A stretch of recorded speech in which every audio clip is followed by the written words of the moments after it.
We started last week on a series Called to Persevere. And we defined persevere as to endure, to persist, to keep on keeping on, to not give up. And the word that's used often in scripture is stand, stand firm. After you've done all of this, stand. So, stand is an interesting study all in itself. So, if you've ever followed that thread down the rabbit hole, we looked at a few verses last week that directed us to stand. So, then we talked a little bit about perseverance just to nail it, to make sure that we knew. And of course, that's endurance or perseverance or tenacity or biblically steadfastness. So we'll come back to that over and over through our study of the post-exilic prophets. We also identified post-exilic as meaning after the exile. So the reason I was interested in this is because, I'm familiar with David and Solomon and the Golden Age, and then we've talked a lot about the split kingdom, north and south. And last year when we did Amos left the south and went to the north to warn them about the fact that they would be destroyed if they didn't turn back to God. And they did not respond to Amos. And we know historically that the Assyrians conquered them in 721 BC. The Assyrians were a brutal, cruel empire. They were mean. And their desire, more than anything, was to be feared. And so they would come in and destroy nations. They would just wipe them out. And they would treat them so horribly that then all of the region would be terrified of the Assyrians. And that was their whole desire.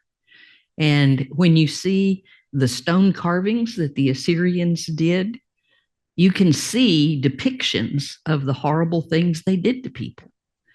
And they, one of the historians that I enjoy listening to said, just think if you're going to visit the king of Assyria and you go to the palace and they bring you into the antechamber, and what you have to look at is not old magazines like the dentist office, but what you have to look at are these stone carvings all over the antechamber of everything they've done to everybody they didn't like.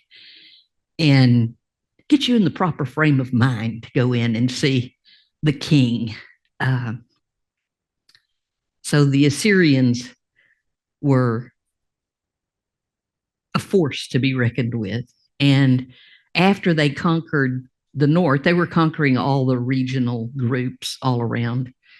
And they came on down south and they were ready to take the south. And that's the story that you'll remember about King Hezekiah, when he prays to God to protect him from this Assyrian army that is arrayed outside the gates of Jerusalem.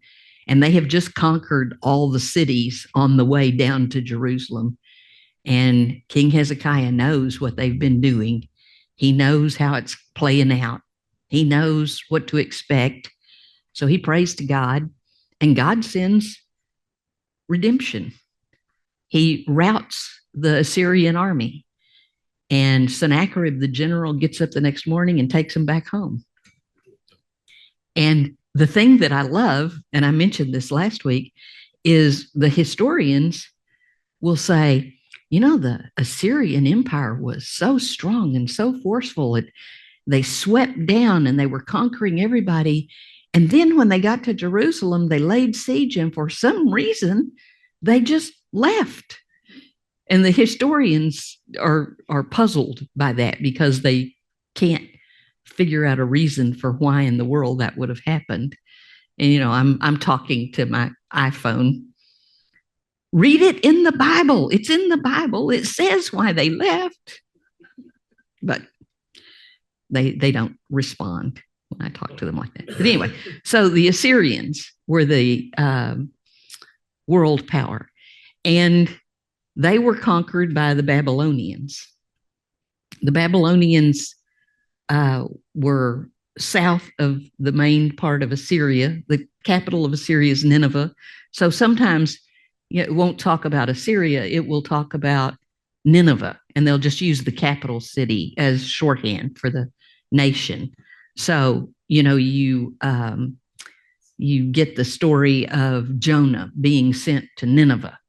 Well, he's being sent to the Assyrians. And once you know how scary the Assyrians were, you get a little bit more sympathy for Jonah not wanting to go there. I mean, it's, a scary place to go. So we'll study Jonah another time. But so the capital of Assyria is Nineveh. The capital of Babylonia is Babylon. And the Babylonians had a totally different approach. The general Nebuchadnezzar was the person who led the first assault on Jerusalem in 606. And shortly after, he became the king. His dad died, and he became king. And he served as king for 43 years, long reign. And he's widely respected. He probably built the Hanging Gardens of Babylon. But his whole approach wasn't destroy, it was deport, because he wanted to build the Babylonian Empire to be the greatest it could be, hence the Hanging Gardens, But when he laid siege to Jerusalem, the first time he took away all the best. He took away the best pieces of gold out of the temple. He took away all of the young, educated, bright people that could help him build his empire. And his whole idea was he didn't want to be feared. He wanted to be admired. He wanted to be respected. He wanted his empire to be the best ever. And so he comes back in 597 and he takes the bulk of the people away with him, because at this point in history, empires need people. They want land. They also need people. They need people to raise food, to feed everybody. They need people to serve in the army. They need people. And so he takes away people. And apparently, when the Jews were taken to Babylon, they weren't treated horribly. They weren't treated well, but they were allowed to set up housekeeping, to live there, because the king wanted them to contribute to the growth of the empire. And we'll talk a little bit more about that in a few minutes. But Babylon then got mad at the few Jews that were still in Jerusalem, because they tried to build an alliance with Egypt to protect them from the Babylonians. And King Nebuchadnezzar did not like that at all. So he came back in 586, destroyed the city, burned the city, tore down the walls, took the temple apart, not a stone on top of another stone. Jerusalem is just rubble. And he takes a few of the remaining people, like 800 and something, back that time. And then he comes back one more time in 581 and takes 700 people. But by this time, everybody's gone. Now, Jeremiah was there through all of this. And when you read Jeremiah, you get all of the stories about what was happening as it was happening.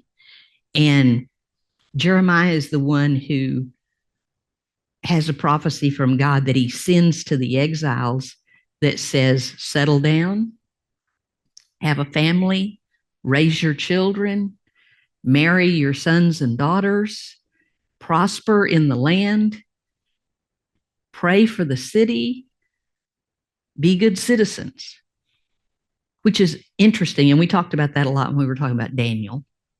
recently. And then he says that famous verse, because I have a plan for you. I will prosper you. You know, I will bring you home when the time is right. Um, so that's where that fits in. Jeremiah probably, I told you the last time 581, they took everybody but the oldest, the sickest, the weakest. And Jeremiah was one of those because by then he was an old man. And most scholars think that he probably then left Jerusalem and went to Egypt and died there. But he never went to Babylon. Then, after the Babylonians in 539, the Persians come in. Cyrus the Great. Cyrus the Great is a remarkable leader. When the historians put together their list of the 100 most influential people in history, Cyrus the Great is always on the list because he had a totally different approach to empire, and he extended the borders of the Persian Empire to the greatest size that any empire had been up to that point. And he wanted to repatriate the peoples. He wanted to send the people back home because he wanted the land to be occupied.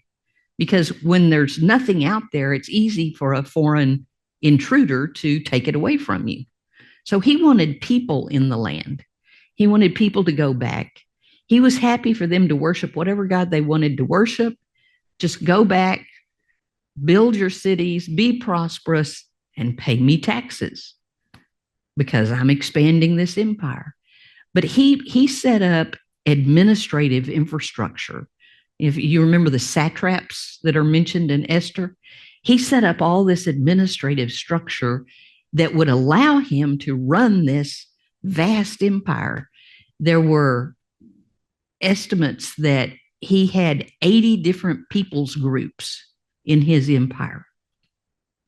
We think we've got a diverse society. We think there are lots of different languages in our schools.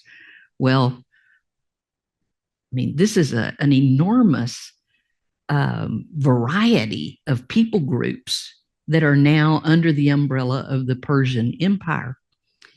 And it had been a common practice for some time, even back under Babylon and Assyria, to have a universal language that was used, a language that everybody could speak that language and commerce and diplomacy could happen. And that language was Aramaic. There are stone carvings from Assyria that show an Assyrian scribe writing cuneiform and a Aramaic scribe writing with ink on a scroll. Yeah. And so Aramaic has been the lingua franca, is that what they call it? The common language, the language that allowed people to talk to each other for a long time. But Persia really extended that and really made that work because they had to. They had to have some way to do the administration of this vast empire. So Cyrus the Great comes in, he builds this administrative infrastructure. They had a postal system, they had a road system. I always thought Romans invented roads, but they had a road system. He believed in freedom of religion, go worship however you want to. He had a standing army, which was unusual because up until that time, they would just round up all the farmers and say, we need to go fight. And they'd have these militias that would go fight. But he had a standing army. So he is well respected for his approach. And after he died, his son came in, and there are lots of stories about his son, Cambyses. Lots of really gory stories. But anyway, then Darius the Great was the next king, and he was king. Cyrus the Great was king for 29 years, and Darius was king for 36 years. And of course, in Persia, it's the Shah, it's not a king. but he served for 36 years. And so Persia had sustainability. They had continuity and leadership. And Darius adopted everything that Cyrus had put into place. So Persia was a great empire for hundreds of years. And then Alexander the Great comes, and you get the Greeks, and then the Romans come after that. So, but what we're interested in is the Babylonian and Persia sections, because in Babylon, in this period, we've got the exile, which is really important to our study. And over here, we have the return. So these are the two things that we're going to be talking about, the exile and the return, in order for us to understand Haggai, Zechariah, and Malachi. So yes, this is a whole lot of background. There's a lot more background than normal, but we've got to get this situated so we understand what's going on. So, okay. So imagine with me, if you're a Jew and you're in Jerusalem, and things have been going along okay, you have a fairly safe country, and your grandfather grew up here, and your mom and dad grew up here, and now you're growing up here, and then this army marches in. The Babylonians come, and they round you up.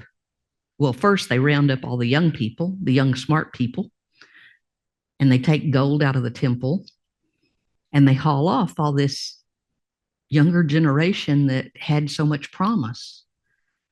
And then they come back in a few years, and they take almost everybody else. And let me tell you, when they take you, they don't put you on a luxury bus to ride to Babylon. You walk. And most of the scholars say it would have taken between 2 and 3 months to walk to Babylon. So here you are, you've been ripped out of your home. You've been herded into this group of people, force marched across the desert or around the edges of the desert, that fertile crescent. You're not going to go across the desert. You can go around it.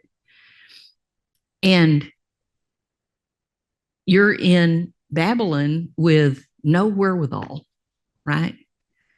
I mean, you're there, you don't have a history there, you don't speak the language. You probably know a little Aramaic because it's been, the language of commerce and diplomacy for years. But, if you've been just living in Jerusalem and had your home in Jerusalem, you probably don't know much Aramaic at this point. So you have to learn Aramaic to be able to communicate. And you have to figure out how to live in this foreign place. And not only that, but you've got no temple. You can't worship God. And so the question is God with us if we don't have a temple? Because the temple is where God comes to earth, right? The temple is where man meets God. That's where it happens. And we don't have a temple here. We're in a mess. And then shortly, and they they apparently settled them on the river, I think it's Kibar or something like that. And over the years, all of this area has been a battleground, for one empire or another. And there are destroyed cities that, have just the dirt's sifted, and they make what they call tells. They're a mound where there used to be a city. And sometimes when the Assyrians were trying to destroy people, they not only would tear down the city, but they would salt the land so that nothing would grow there. right? They're destroying the fertility of the land. And one of the places where they settled the Jews when they got them to Babylon was an area just outside the city that was a tell that was named something like Hill of Salt or something. So they didn't give the Jews the prime real estate when they got there. They were starting from a deficit when they got there. But we talked about Jeremiah's word from God that told them, settle, go about your business, set up your business, build your house, have your family, prosper the city. And apparently they did pretty well in Babylon. Apparently they were able to build a life and get back on their feet. So the first generation that came away from Jerusalem would have had all that trauma, right? Well, then when they start having children, because they're going to be there 70 years, we've got a prophecy that says it will be 70 years. They start having children. Well, their children grow up in Babylon. They grow up knowing Aramaic. They grow up, this is home for them. It's all they've ever known. Now, they've heard their parents and their grandparents talk about stories about Jerusalem and the temple and the relationship with God. And about this time is when the Hebrew scriptures were translated into Aramaic, and that's called the Targums. If you've ever seen reference to the Targums, occasionally, if you're researching a scripture of some sort and you're looking at the underlying words, there'll be a mention of, well, this is what it was translated to be in the Targum. Well, what that is that's a very ancient Aramaic translation of the Hebrew scriptures. So the people settle in, and the newer generations don't know what it was like to live in Jerusalem. They've just heard about it.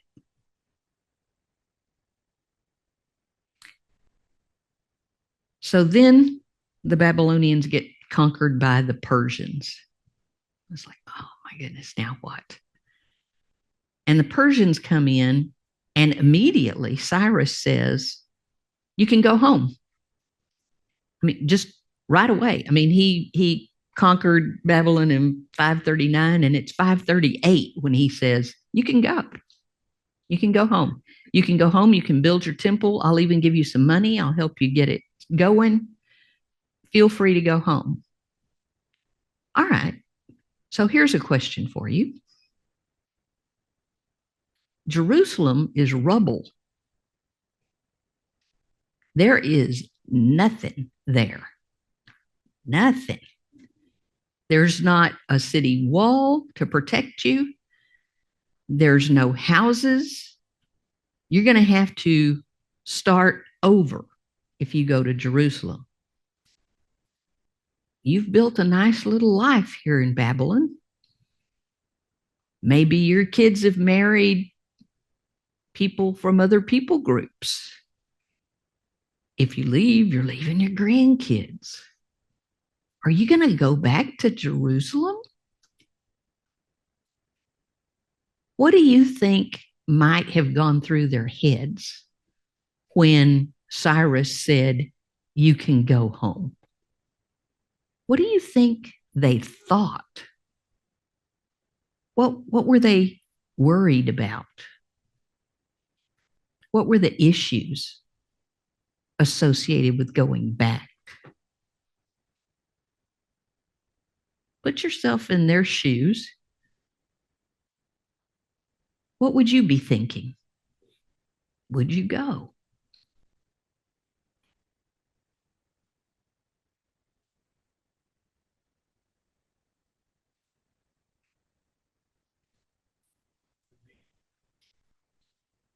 Don't do me any favors.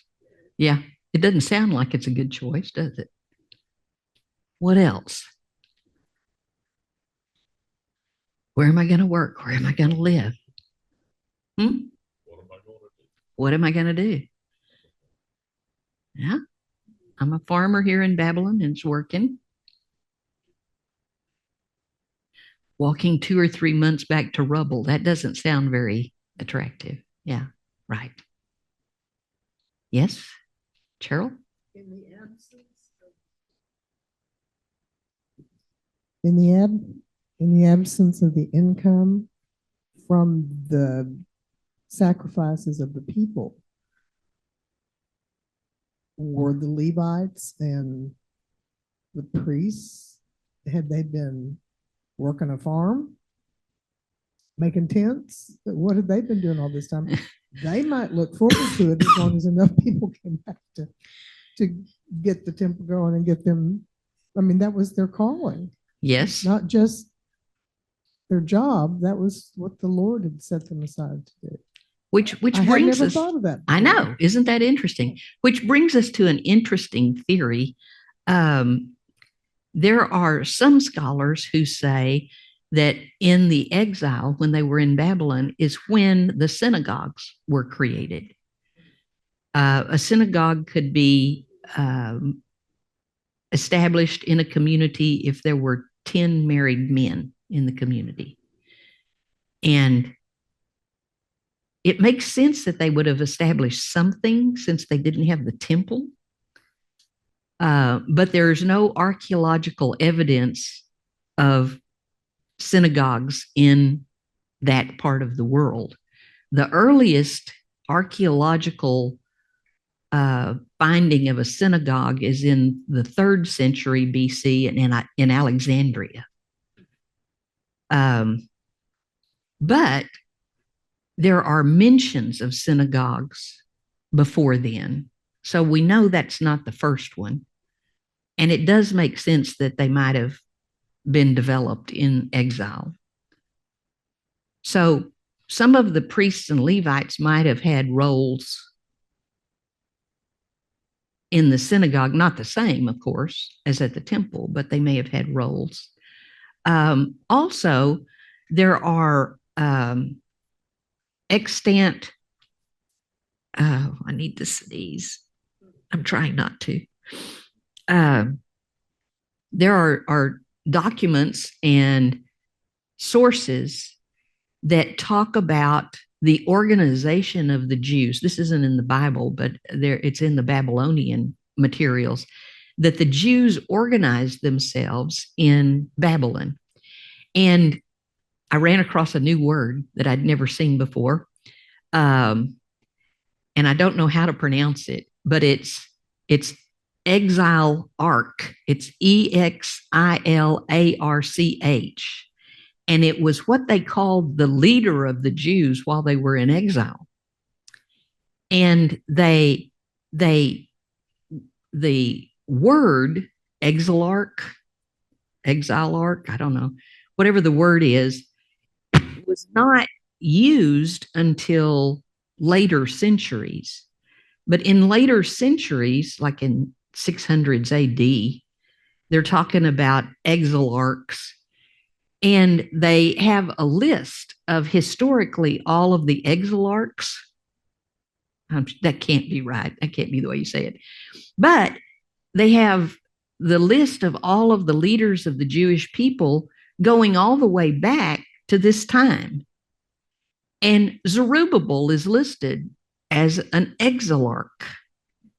And so, it may have been a term that was applied later, but apparently the structure, the system was there, whether they were using that word or not. But it's interesting to think about the Jewish people being organized in Babylon. And because the Babylonians were like they were and they wanted to learn things, they would have been open to learning things from the people groups they brought back. And the king, apparently, Nebuchadnezzar, and then those that followed him, had a council of all of the kings that he had conquered. And he would listen to them talk about their areas, that he would learn from them about their areas. And the descendants of David and the descendants of the royal family from Jerusalem were involved in conversations at court. And the exilarch was a part of all of that. So that's just kind of a whiff of what it might have been like in Babylon during the exile. And it was something that I'd not run across before. So I found that thought provoking. So you'll recall that last week we looked at the very first verse of Haggai. We got a long way. And the first verse of Haggai says, in the second year of King Darius, and we met him finally, on the first day of the 6th month, the word of the Lord came through the prophet Haggai to Zerubbabel, son of Shealtiel, governor of Judah, and Joshua, son of Josadak, the high priest. And we said that Haggai is the best dated book in the Bible. We know exactly. It's the second year of King Darius on the first day of the 6th month. And because we know King Darius, we know exactly when this was. And this is interesting because all of the other prophets reference King Hezekiah and, Jewish kings. But now there's no Jewish king. So Haggai references Darius. But this is happening, they say, in August 29th, 520 BC. Yeah, 520 BC. Well, how did we get to Jerusalem in 520 from Babylon in 539? Well, we look at Ezra. Now, we're studying the prophets, Haggai, Zechariah, and Malachi. But if you want to know the history, you have to go look at Ezra, Nehemiah, and Esther, because that's when the time period is. So if we go back and we look at Ezra, we find Ezra is a priest. Okay? Ezra's a priest. He's in Babylon. And the priests were very often the record keepers of everything. And Ezra was a remarkable record keeper. He had a file folder that he stuck everything in. Every important document, every edict from the king, everything that was pertinent for him in his file folder. And so the book of Ezra is interesting because it's written in Hebrew, but all the documents are in the official international language, Aramaic. So Ezra is clearly, when he went back later and wanted to write the history, he pulled out his file folder, pulled out all the documents, and strung it all together in the book of Ezra. So it's written much later, but it's collected at the time. Are you okay with that? Ezra, by the way, is probably also the person who wrote Second Chronicles, because he is a good record keeper and he had a knack for writing down history. So Ezra, writing the history of what happened during this gap period between 539, when the Persians conquered, and 520, when Haggai is going to write. There's a gap there of 19 years. And so Ezra later is going to write the history of what happened. In the first year of Cyrus, king of Persia, see, he conquered in 539, in the first year of Cyrus, in order to fulfill the word of the Lord spoken by Jeremiah, the Lord moved the heart of Cyrus, king of Persia, to make a proclamation throughout his realm and also to put it in writing. This is what Cyrus, king of Persia, says. The Lord, the God of heaven, has given me all the kingdoms of the earth, and he has appointed me to build a temple for him at Jerusalem in Judah. Any of his people among you may go up to Jerusalem and Judah and build the temple of the Lord, the God of Israel, the God who is in Jerusalem, and may their God be with them. And in any locality where the survivors may now be living, the people are to provide them with silver and gold, with goods and livestock, and with free will offerings for the temple of God in Jerusalem. Formal royal edict.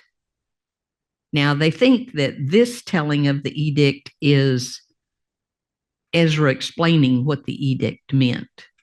Later on in the book of Ezra, you get the official edict, and it sounds a little more distant. Then the family heads of Judah and Benjamin and the priests and the Levites, everyone whose heart God had moved, prepared to go up and build the house of the Lord in Jerusalem. All their neighbors assisted them with articles of silver and gold and goods and livestock and valuable gifts, in addition to all the free will offerings. Moreover, King Cyrus brought out the articles belonging to the temple of the Lord, which Nebuchadnezzar had carried away from Jerusalem and had placed in the temple of his God. You'll remember the story in Daniel when Nabonidus was king and his son Belshazzar was left in charge in Babylon. And he's throwing a big party with all the concubines and, all the best wine in the kingdom. He's having a great time. Dad's out of town. He's got the house. And there's this spooky hand that writes on the wall. And they have to get Daniel to come and tell them what it means. And Daniel tells them it means, you're sunk. And the way the legend goes is that very night, the Persians attacked and overran the city. The colorful story is, Babylon was built straddling the Euphrates River, and it had water running through the city, which made it resistant to siege. And the story is that they diverted the river and marched in on the riverbed and conquered the city because the walls of Babylon were awesome. They weren't going to knock down the walls. But anyway, Belshazzar was drinking out of the gold cup from the temple of the Lord. So, yeah, that wasn't a good idea. So, I have to go on YouTube, see what she's teaching about. Esther. They have a list. Esther. Remember I told you that Ezra was really good at official papers? They have a list of everything, an inventory of everything taken out of the temple. No. Ezra and Nehemiah? So Cyrus, king of Persia, had them brought by Mithridath, the treasurer, and he counted them out to Sheshbazzar, the prince of Judah, and this was the inventory. And then you get a list. If you're looking at Ezra, there's 30 gold dishes, 1,000 silver dishes, 29 silver pans, et cetera, et cetera, et cetera, et cetera. A detailed list. And then in chapter 2, you get Ezra's list of the people who decided to return. And Ezra says that there were, 42,000, he gives the exact number, 42,360 who decided to go back. Scholars estimate that there were an additional 80,000 Jews in Babylon who chose not to go. And we know they were there for centuries afterwards. Esther and Mordecai are part of that group that stayed. So now we know who went. Haggai went, we know. Zerubbabel went and Joshua went based on Haggai 1:1. And now we know how it happened, what happened to send them back. And next week, we'll try to get to Haggai 1:2. Any thoughts about all of this? Are you getting tired of the background? Okay, all right. Yes, ma'am. So this goes back to Babylon. And I'm reminded of Psalm 137. Yes. By the rivers of Babylon, we sat and wept when we remembered Zion. Yeah. There on the poplars, we hung our harps, for there our captors asked us for songs. Our tormentors demanded songs of joy, and they said, "Sing us one of the songs of Zion." How can we sing the songs of the Lord in a foreign land? Wow, we read the Psalms and don't know the context. That's the context of Psalm 137. They were brokenhearted. They were absolutely devastated as a people. And this is that one imprecatory psalm that there's no resolution at the end. O daughter of Babylon, doomed to destruction, happy is he who repays you for what you have done to us, he who seizes your infants and dashes them against the rocks. Yeah. Yeah. Fortunately, I cannot imagine what it would be like for a foreign invader to take me away forcibly, rip me out of my home and take me away. So we'll talk more about it next week. Thank you for putting up with all of this. Why, thank you.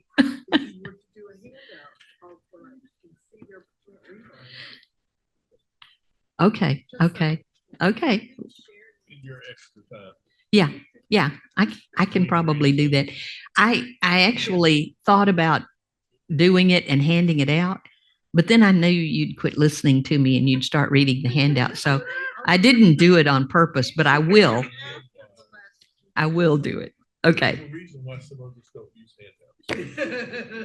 Yes. Thank you, guys.